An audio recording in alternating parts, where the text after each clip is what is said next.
this is so important because that is where most people struggle. That is, I think, where polyglots a lot of times don't struggle, and that is why they are polyglots. Hey everyone, welcome back to my channel. Today I am back with a new video. I am going to give you 10 tips on how to reduce your accent. By reducing your accent, I don't mean that you'll completely lose your accent. It is quite unlikely to completely lose it, but you can neutralize it. So what do I mean by neutralizing it? By neutralizing it, I mean simply that your own accent of your native language doesn't come through as strongly. So for example, if I would speak in a German accent, that would sound most likely like Z, because that is how you pronounce German words, and they are very strong. And if you have a very strong German accent, that is most likely how it will sound like, and I don't want that. Alright, that was like a bad German accent, but that is quite of a German accent. And honestly, when some people tell me like I quietly have a German accent, I'm like, no, you never heard a real German accent, because that is how a German accent sounds like, and it's not nice. Right from the beginning, in every language I learned, I always focus on minimizing my accent in order to sound like a native speaker and ultimately more natural. Because the closer you get to a native speaker's accent, the more natural your speech sounds like. Alright, so I'm gonna start right away with tip numero uno. Tip numero uno, you've heard it plenty of times. It is probably the most effective way to minimize your accent, and that is by listening. First, you have to get everything in. You have to get the speech pattern in. You have to get the rhythm of a language into your own system, and change the ways you are used to saying things. So for example, if I'm used to saying things with a certain rhythm in German, I have to forget that completely and take on a new sound system in another language. For example, if a German would see this phrase right here in Spanish, they're most likely to say me gusta pero no quiero, because that is how you would pronounce things if you would speak German. But a Spanish speaker would more likely say me gusta pero no quiero. You see, there's a difference. So me gusta pero. So the R, for example, I'm saying rolled in Spanish, and in German it's more like in the throat.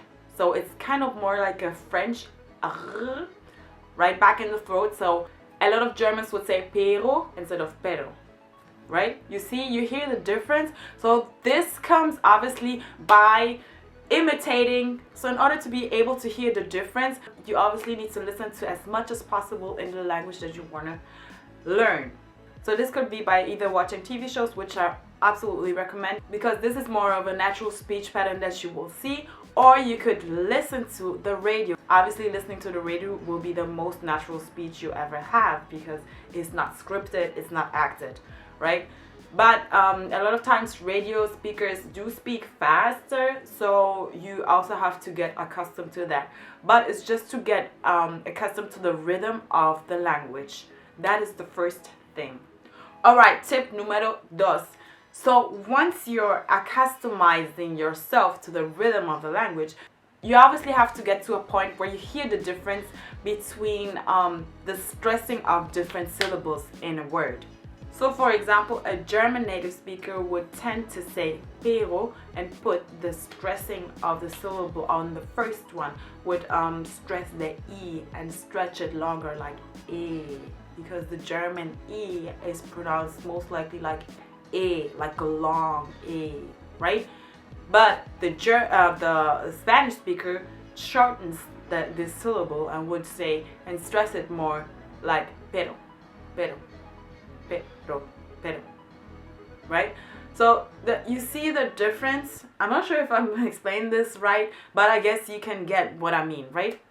So you see the difference in stressing syllables. That is what changes the rhythm of the language. That's what changes how you say things. You could say the same exact thing, but it could sound different according to the syllables you stress, according to the rhythm that you're using. in a language. So that is how many different variations and accents of one language can come up. So herefore, I'll show you a short example. Let's listen to a Mexican accent, and then we'll listen to a Spanish accent from Spain. So you will see that even if you don't really understand what they're saying, you will, if you incline your ears really to listening to the rhythm, you will hear a slight difference in how the syllables are stressed and how the rhythm of the language goes. Alright, next tip. So the next tip is also very essential. That is basically after you've listened to your radio shows and you've acquired some sensitivity on differentiating different stresses of syllables of a word, you will have to ultimately start imitating in order to get the right accent. So what do I mean by imitating? I literally mean imitate. That is exactly what I do when I hear native speakers. I simply imitate how they're saying things. You don't necessarily have to know what they're saying, because in the beginning you will obviously not always understand what they're saying, but still you will imitate how they're saying things. So when you hear something, that is why, for example, when you hear Chinese, even if you don't understand Chinese, you will do something like that, because this is how the language sounds. At least for me, this is how it could sound like to you as well. And when you hear, for example, I don't speak a word of Japanese, but when I hear Japanese speakers, I would imitate the sound of the language more like, for example, if I hear Russian speakers, I don't know anything like in Russian, but I would imitate their language more like because that's the sounds I hear, like a lot of R's and you get what I mean, right? So this is basically what you're doing when you imitate an accent. You imitate the sound of the language, and this is exactly what you want to do if you want to reduce your own accent. So next step after imitating is obviously to speak out loud. You think it might look crazy, but actually it's so effective to speak out loudly what you hear. So this is really the only way you can get it right, because if you're just there mute, you don't speak, you don't imitate what people are saying, how they're sounding, it will not get you very far. So the thing is to speak out loudly, even if you're by yourself. What I do is, like I told you, I imitate people. So for example, let's watch this TV show and I'll show you how I would imitate their accents. This Netflix show is Las Chicas del Cable, and this Netflix show is a Spanish show. So obviously they will speak with a European Spanish accent. Y sobre todo sus ilusiones. Y sobre todo Con sus propios sueños, sus ilusiones, y sobre todo sus problemas. You hear that I'm almost like stumbling over my own words, because this is how Spanish speakers, at least in Spain, speak for the most part. It's very fast, accelerated speech. It is fast.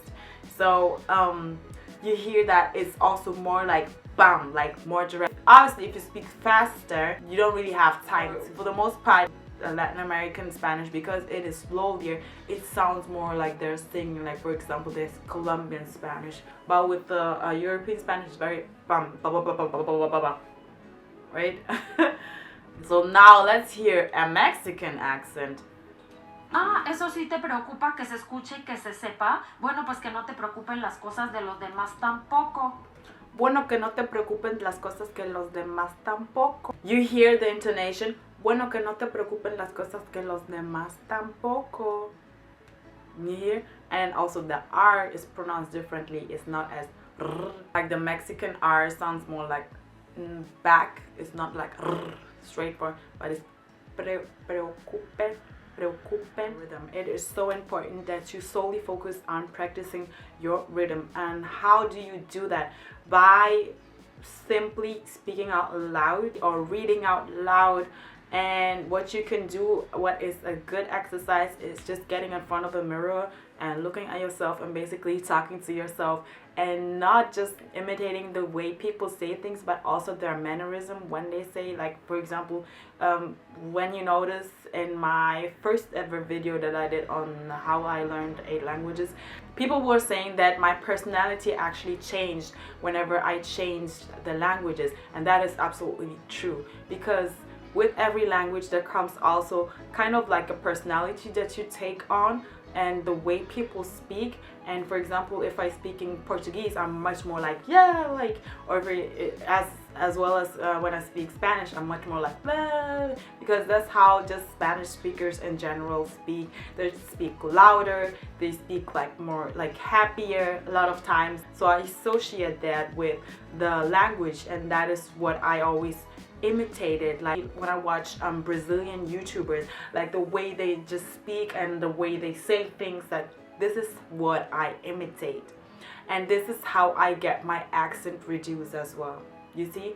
So it's not just about intonation, but it's also about the mannerism, about how people say things. The next best thing you want to do is obviously to get into contact with a native speaker. That could be like through many different ways. If you can get a personal contact, a friend, or just a community where the language is spoken, that is much more easier for you, obviously. But you can also use apps. I always tell you, like, there are plenty of apps out there which you can use to obviously talk to native speakers and emulate their speech, like how they talk. I'll link some useful apps down below for you to check out and do that. When I say you have to speak to native speakers, of course I mean beforehand you have to listen to them. You have to listen to how they say things, and when you listen, you reproduce the way they say things. Like, it's not very important in the beginning to emphasize on what they're saying, but more so on how they're saying it, and then the what will come right after. So what I would do for that is, if I have a group of friends, I have for example a group of Brazilian friends, or I have a group of Spanish speaking friends, I would simply be there and just observe them. Like, it sounds creepy, but it's not like, okay, I'm standing in a corner and observing them, like, but it's just like I'm being conscious on the way they say things. That is the thing. You see how, for example, if you don't speak German and you're with a group of Germans, you would emulate how they speak, and you would be like, yeah, yeah, yeah, yeah, or like something like that. Because a lot of people do that to me. As they say, when they hear Germans, that's mostly what they hear. It's like, yeah, yeah, yeah, yeah. And sometimes I'm like, what? You speak German? And that they're not speaking German, but they're simply imitating how they hear Germans speak. So that is the way to go when you're in a community where the language is spoken that you want to learn. You simply listen and observe in the beginning. And the next step to obviously do is not only practice with native speakers, but also get involved in a kind of community where there's not only one speaker, where there are multiple speakers of the language you're learning. That will get you many different types of accents, for example, but also many different types and ways of saying things. You obviously don't want to get your source only like from one person, well, if it's not possible otherwise, but you always have to have different options. Like, for example, if you just have one single friend who speaks Spanish, well, that is going to help you, but the most likely if you get involved into like salsa classes, or you go out dancing salsa and you meet people, or like whatever, you get involved in a community, that will more likely get you to be more involved and also be able to recognize different speech patterns. That is super important. I know I said that about other points as well, but this is so important because that is where most people struggle. That is, I think, where polyglots a lot of times don't struggle, and that is why they are polyglots. I'm the same. I don't struggle in that area. The first thing I always say to a native speaker, when I want to learn their language, I'm always like, okay, correct me, please correct me. I never get offended when someone corrects me. I ask all of my friends, I ask everybody to always correct me whenever I say something wrong. And that is the key, I think, to improving yourself, because unless you let yourself be corrected, it is very difficult to improve your skills. And obviously, when you speak, you're going to make mistakes. And a lot of people are afraid of making those mistakes and getting corrected. But I always ask to get corrected, because this is how I will improve. So just do that. Say to the people you're talking to, please, I'm learning this language, so if I say anything incorrect, please correct me, because that's what I'm here for, to learn and improve my language skills. Another great tip I can give you is to watch YouTube videos in the language you're learning. As I've shown you previously, I watch many different YouTube videos in many different languages. So I watch Brazilian YouTubers, I watch Portuguese YouTubers, I watch Mexican YouTubers, Spanish YouTubers, French YouTubers, like you name it. Like I watch all those YouTubers because that is where they're in the most natural environment, where you get most natural speech out. And if you don't like listening to radio, whatever, you just watch YouTube channels in different languages, and that will help you tremendously. Obviously, you have to have kind of an advanced level in order to understand them, because a lot of times they speak very fast and a lot of times they don't have subtitles, so you will have to understand what they're saying. But not everything, obviously, but it's just about the way they speak. This is what helps tremendously. This is what I did also in the beginning with Portuguese. I was always watching like those Brazilian YouTubers and how they say things, and you know, this is how I picked up a lot of my accent as well. Also, a very important tip is to focus on the accent you want to learn, because you don't want to be like all over the place. That happened to me actually as well, but over time more so. The thing is, but unconsciously and over time. The thing is, in the beginning I focused on one accent. So for example, I learned Brazilian Portuguese, and a lot of people are asking me like, why do I always put the Brazilian flag? Obviously because I learned Brazilian Portuguese. That is what I put my emphasis on. I didn't learn European Portuguese because I liked the sound of the language. I liked better how it sounded like in comparison to the Portuguese from Portugal. So because I like the Brazilian one more, that is why I opted to learn the Brazilian Portuguese, and I stuck to the Brazilian accent and to the Brazilian rhythm and way of saying things and Brazilian pronunciation of saying things. So now my accent is more so Brazilian than European Portuguese. You see the difference? But with my Spanish, it was a different scenario, because I learned Spanish in Germany. Obviously, we're in Europe, so in Europe you're gonna learn the European Spanish.